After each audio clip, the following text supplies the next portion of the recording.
নমস্কার বন্ধুরা, আমার নাম রণজিৎ বিশ্বাস। আপনারা দেখছেন আমার চ্যানেল রণজিৎ বিশ্বাস আর্ট। আজকে আমি যেই ভিডিওটা আমি আজকে করছি বা যেই টিউটোরিয়ালের উপর আজকে আমি কথা বলবো, সেটা একটা খুব ইম্পর্টেন্ট বিষয়। ইম্পর্টেন্ট বিষয় কেন বলছি, যারা নাকি প্রথমবার ওয়াটার কালার করতে যান বা শুরু করেন, তারা কি করেন বুঝতে পারেন না কোন রংটা নিয়ে বা কোন তুলি নেবেন বা কোন খাতা নেবেন বা কোন কাগজে ওয়াটার কালারটা করবেন, তাই না? সবার প্রথম বলে দিই, ওয়াটার কালার হচ্ছে যেই যেগুলো এখন আমরা ব্যবহার করি সেগুলো তো রেডিমেড পেয়ে যাই, কিন্তু আগেকার দিনে তো তাড়াতাড়িভাবে সবকিছু পাওয়া যেত না। ন্যাচারাল ভাবে সবকিছু হতো। তুলি বলুন, রং বলতে গেলে গাছের আপনার পাতা বা ফুলের পাপড়ি, একটা প্রসেস ছিল। সেই প্রসেসে অনেক সময় ধরে রংটা তৈরি হয়ে তারপরে কিন্তু ওয়াটার কালার রংটা ব্যবহার হতো।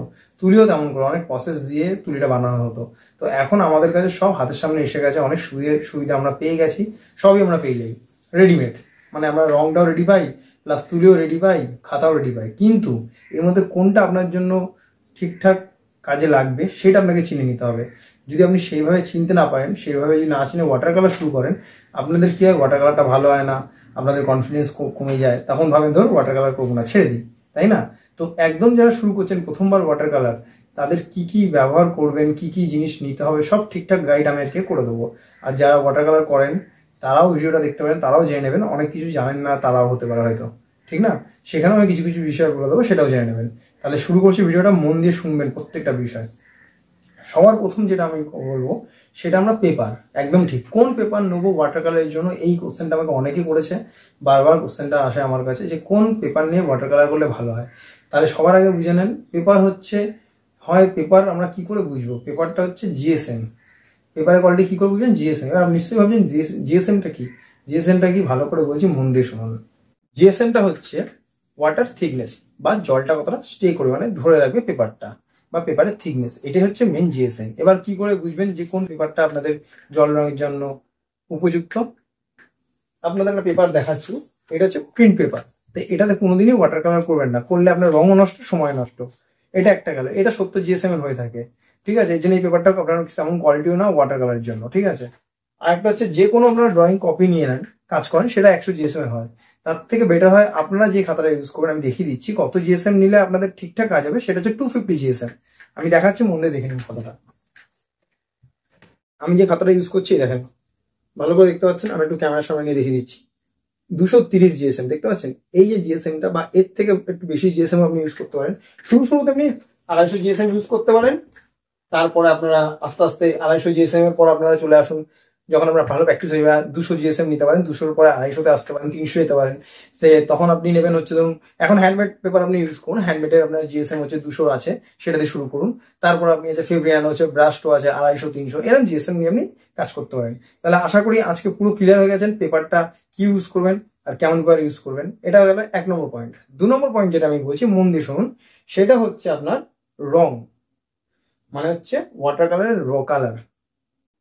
ওয়াটার কালারের কালার দেখবেন অনেক 30 টাকা 50 টাকার রং পাওয়া যায়, কেকের মতন দেখতে কালারগুলো। ওই কালারগুলো কিন্তু একদমই ব্যবহার করবেন না ওয়াটার কালারের জন্য। একদমই ঠিক শুনেছেন, ওই কালারগুলো একদমই ঠিক না কালারের জন্য। আপনারা ইউজ করতে পারেন ক্যামেলের আর্টিস্ট কালার, স্টার্টিং এর ছোট টিউব আছে, আর না হলে এরকম একটা ক্যামেলের আর্টিস্ট কালার আপনারা কিনে নেবেন, এটা আপনাদের অনেক সুবিধা হবে, ঠিক আছে? রং ব্যবহার করবেন এটাতে ভালো ডেন্সিটি আছে আর কালারটাও খুব ভালো হয়। হ্যাঁ, তা মোটামুটি আপনাদের হাতের সামনে সবাই পেয়ে যাবেন ক্যামেলের আর্টিস্ট কালার। এটা গেল কালারের বিষয়, ঠিক আছে? বুঝে গেছেন। এইবার আরেকটা ইম্পর্টেন্ট, যেটা ছাড়া ওয়াটার কালার হবেই না, সেটা হচ্ছে ব্রাশ। আপনারা কি তুলি ব্যবহার করবেন, তাই না? তাহলে ব্রাশটা দেখাচ্ছি, মন দিয়ে দেখুন যে কি ব্রাশটা ইউজ করবেন। আর ব্রাশগুলোর একটা ভুল করেন, পয়েন্টগুলো আপনাদের নষ্ট হয়ে যায় না ব্রাশের? হ্যাঁ, ঠিকই ভাবছেন কি করে নষ্ট হয়, তাই না? সে ভুলটাই বলে দেবো কেন নষ্ট হয়। দেখুন, আমি এরকম রাউন্ড ব্রাশ আমি ইউজ করি, আপনার ওয়াটার কালার যখন প্রথম করবেন তখন এরকম রাউন্ড ব্রাশই ইউজ করবেন, ফ্ল্যাট ব্রাশ কিন্তু ইউজ করবেন না। যতই ভিডিও দেখিনি, প্রথম এরকম রাউন্ড ব্রাশ প্র্যাকটিস করে ইউজ করুন। এই যে রাউন্ড ব্রাশ গুলো আছে, এটা একটা সোনাই রাউন্ড ব্রাশ আমি ইউজ করছি, আপনারা এটাও ইউজ করতে পারেন, বা আপনারা ব্রাশ টু ব্রাশ ইউজ করতে পারেন, আরো ভালো ব্রাশটোটা। প্রথমে এই ব্রাশে স্টার্টিং করুন, যখন আপনাদের ঠিকঠাক প্র্যাকটিস হয়ে যাবে, ভালো করে আয়ত্তে নিয়ে চলে আসবেন ব্রাশের গ্রিপটা, ঠিক আছে? আরেকটা কথা বলে দিই, যে ওয়াটার কালারের ব্রাশের গ্রিপটা কি করে ভালো করবেন, আমার প্লেলিস্টে গিয়ে ভিডিওটা দেখে নেবেন, তাহলেই বুঝে যাবেন যে কি করে গ্রিপ আনতে হয় ভালো করে ওয়াটার কালার ব্রাশ। প্র্যাকটিসটা কি করে করবেন যাতে ভালো গ্রিপে আসে, ঠিক আছে? এবার কথাতে আসি, আপনারা এই ব্রাশও ইউজ করতে পারেন, ব্রাশ টু ব্রাশও ইউজ করতে পারেন, ঠিক আছে? এবার যেটা বলছিলাম যে ভুলটা করেন, যার ফলে ব্রাশ নষ্ট হচ্ছে, দেখে নিন কি করে ভুলটা করেন, নষ্ট হয় কি করে ব্রাশটা আপনাদের, ঠিক আছে? মনে দেখুন, আপনারা কি করেন, ব্রাশ যখন কাজ করা হয়ে যায় তখন যে কোনো পাত্রে রেখে দেন, তো ব্রাশটা আপনারা এইভাবে রেখে দেন, মানে এইভাবে রেখে দেন, তাই না? আর তার মধ্যে মোছেন না, জলে চোবান, তারপর না ধুয়েই না মুছে ব্রাশটাকে এইভাবে রেখে দেন। এর জন্য কি হয়, পয়েন্টটা এই যে হয়ে গেলে এইভাবে পয়েন্ট চলে যায়, পয়েন্ট নষ্ট হয়ে যায়। তাহলে আপনাদের কি করতে হবে, ভালো করে ব্রাশটা ধোবেন, ধোয়ার পর ব্রাশটাকে ঠিক এইভাবে নিয়ে এইভাবে রেখে দেবেন, যেভাবে দেখুন আমি রেখেছি। এইভাবে কি সুন্দর দেখেছেন, এই যে তুলির মাথা উপরে আর এইটা হচ্ছে নিচের দিকে থাকবে, এইভাবে ব্রাশটাকে সুন্দর করে মুছে ধুয়ে রেখে দেবেন, তাহলে পয়েন্টটা নষ্ট হবে না। আর একটা জিনিস, যেরকম একটা ইম্পর্টেন্ট জিনিস, প্যালেট। এই ওয়াটার কালার প্যালেট, দেখুন আমি রংটা কিন্তু সাজিয়েছি। আমার একদম প্রথম ভিডিও একটা আছে যেখানে নাকি ওয়াটার কালারের টিউটোরিয়াল দেখিয়েছি, মানে ওয়াটার কালার কি কি সরঞ্জাম ব্যবহার করবেন সেখানেও বলেছি, কিন্তু আজকে পুরো ডিটেলটা বললাম প্রত্যেকটা বিষয় নিয়ে, ঠিক আছে? সেখানে এরকম প্যালেট ইউজ করতে হয়, এর থেকে একটু বড় প্যালেট ইউজ করতে পারেন। হ্যাঁ, বড় প্যালেট ইউজ করলে বেশি সুবিধা। আপনারা প্রথমেই একটা বড় প্যালেট ইউজ করুন, তাহলে আপনাদের জায়গাটা অনেকটা পাবেন, রং গোলার ব্যাপারও থাকে। তো আমার যেহেতু এখন প্র্যাকটিসটা অনেকটা হয়ে এসেছে, আমি একটু ছোট প্যালেট ইউজ করছি, আপনারা একটু বড় প্যালেট ইউজ করতে পারেন, বা বড় প্যালেট ছোট, যেটাই আপনার সুবিধা হবে সেটা আপনারা ইউজ করবেন। প্যালেট কিন্তু লাগবেই, ঠিক আছে? আর একটা জিনিস ইউজ করবেন, সেটা হচ্ছে এরম পাত্র, এরম বাইর থেকে বড় পাত্র জলের নেবেন। জলটা বেশি হলে জলটা চেঞ্জ করতে কম হয়, তাহলে এরম বড় একটা পাত্র নেবেন। এর থেকে এরম নিতে পারেন, বা বাটি নিতে পারেন বড়, যেখানে জলটা বেশি দেবেন। অল্প জল এই যে নিলেন, আমি কিন্তু এটার উপরে এতটা ভরে কাজটা করবো, হ্যাঁ। আর বড় পাত্র নিলে বড় পাত্রগুলো ভরে তারপরে জলটা কাজ করবে, যাতে আমার জলটা মানে কি বলবো, নোংরা কম হবে, জল চেঞ্জ করতে কম হয়। এর জন্যই বড় পাত্র নিতে বলছি, আর জলটা বেশি নিতে বলছি। আশা করি আজকে আপনারা বুঝতে পেরেছেন আপনাদের কি কি জায়গায় বেশি ভুল হচ্ছিল, সেগুলো এবার দিয়ে শুধরে নেবেন।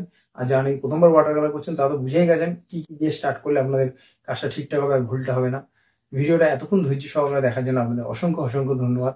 আর আমার চ্যানেলটা যদি আপনাদের ভালো লেগে থাকে, অতি অবশ্যই লাইক করবেন, আর চ্যানেলটা অবশ্যই সাবস্ক্রাইব করবেন, আর কমেন্ট করে জানাবেন ভিডিওটা কেমন লাগলো। ঠিক আছে? যদি আপনারা কমেন্ট করে, তাহলেই তো বুঝতে পারবো যে আমি আপনাদের কিছু শেখাতে পারছি। যদি আপনারা কমেন্ট করেন, তাহলেই বুঝবে হ্যাঁ আমি যে আপনাদের কিছু শেখাতে পারছি। আর যদি কিছু নাও বুঝে থাকেন, তবুও আমাকে কমেন্ট করবেন যে দাদা আমি এটা বুঝতে পারছি না, তাহলে আমি কিন্তু সেভাবে হেল্প করে দেবো আপনাদের। ভিডিওটা পুরো দেখার জন্য আপনাদের অসংখ্য অসংখ্য ধন্যবাদ।